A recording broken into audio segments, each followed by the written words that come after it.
that it takes an average of 23 minutes and 15 seconds to refocus after a single interruption, according to a study by UC Irvine. Multiply that by the pings, texts, notifications, and up to an average of 21 hours a week.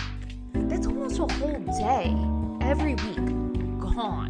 Bye-bye. Let's fix that. Distraction is the invisible barrier from where you are now to where you want to be. Whether it's professional development or creative work, if you can't focus, it's harder to grow.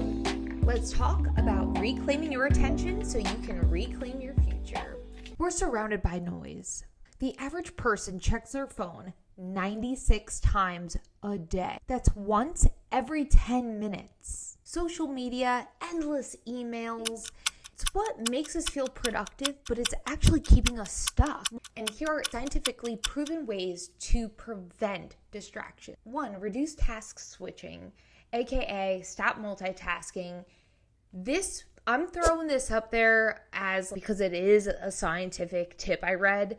Personally, just to disclose, I love multitasking because I thrive with it a lot of times. So, if it works with your brain, great. If not, and also just like the elimination diet, where it's like if you have an allergy, you take away everything and then you slowly add things. So try the elimination diet with some of these tips.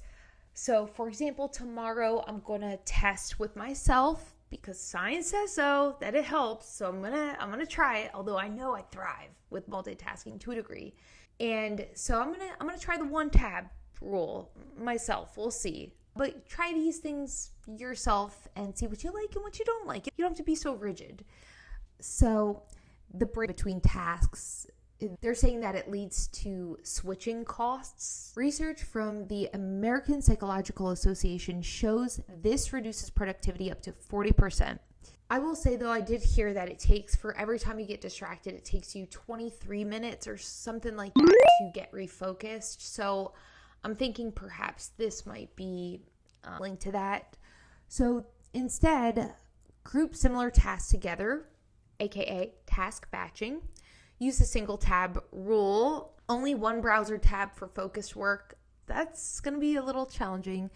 Silence notifications, close email, and put your phone in another room. I have to say, downloading Opal has really helped me because it takes away the habit. I'll go to Instagram and then it's grayed out and I'm like, oh, good, thank you. But also, it definitely helps if you put your phone in a different room. And then 2, use these, forgive me if I say this wrong, use the Ziegarnik Effect to your advantage. So the science. The brain remembers unfinished tasks better than finished ones. This creates mental tension that pulls your focus. But if you start a task, even just a little, your brain wants to come back and finish it because your brain does not like unfinished things. You know what I mean? That's why you feel so anxious when you know you have something and you did not finish it because your brain's like, it needs to finish it. It likes an ending. So what to do? Use the 2-minute activation rule. Start with a task for just 2 minutes and see if it snowballs. Just 2 minutes. Just try, set timer 2 minutes and see if it triggers some sort of engagement.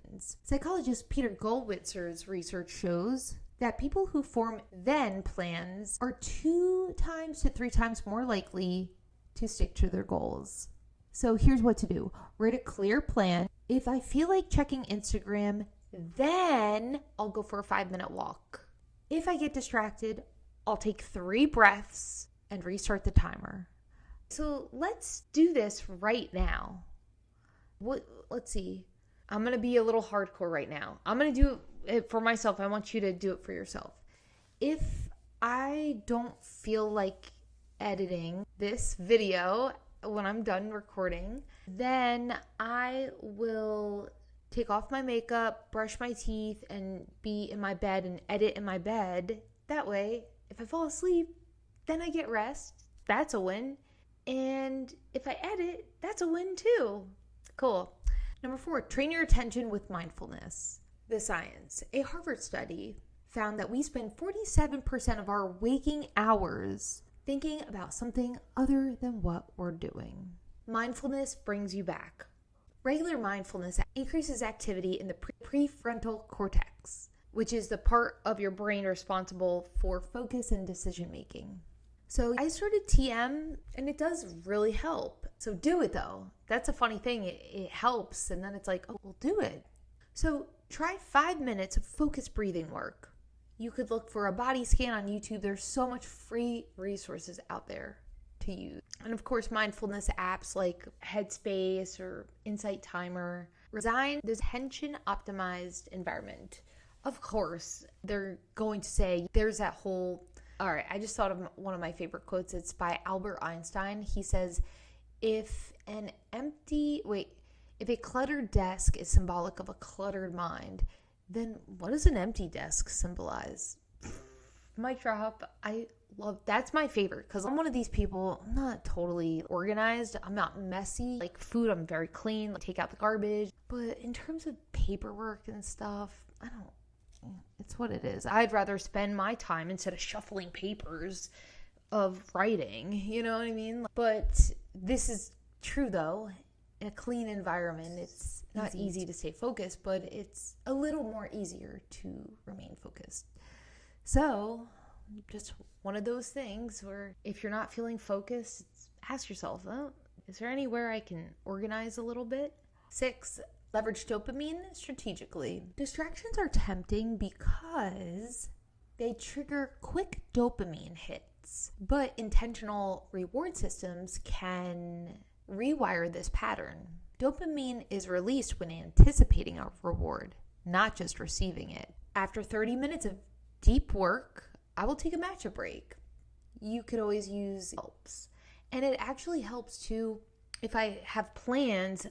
I like to get a lot of work done in the morning before the plans because I'm so excited and I know I'm going to get that dopamine release that I like sit down and just get all the work done. Not all the work done, of course, but you know what I mean.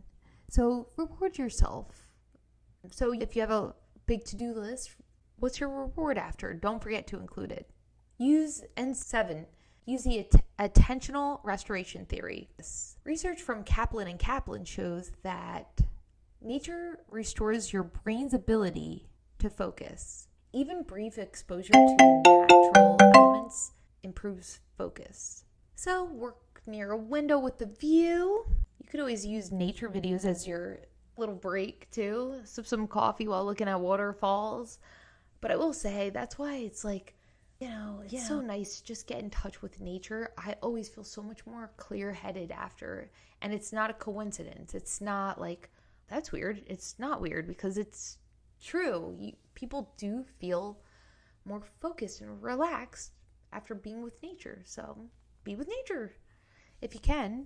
And lastly, experiment with the rhythm of the way your body works. So your brain naturally cycles through 90 to 120 minute waves of low and high energy.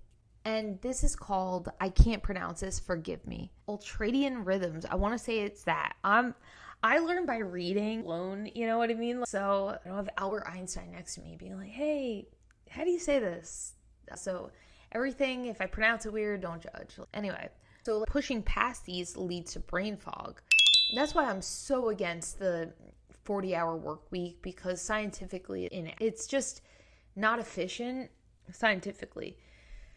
So knowing that the brain goes through high and low focus windows, one would think to maximize productivity and output that they would base their schedule around, the work schedule around this.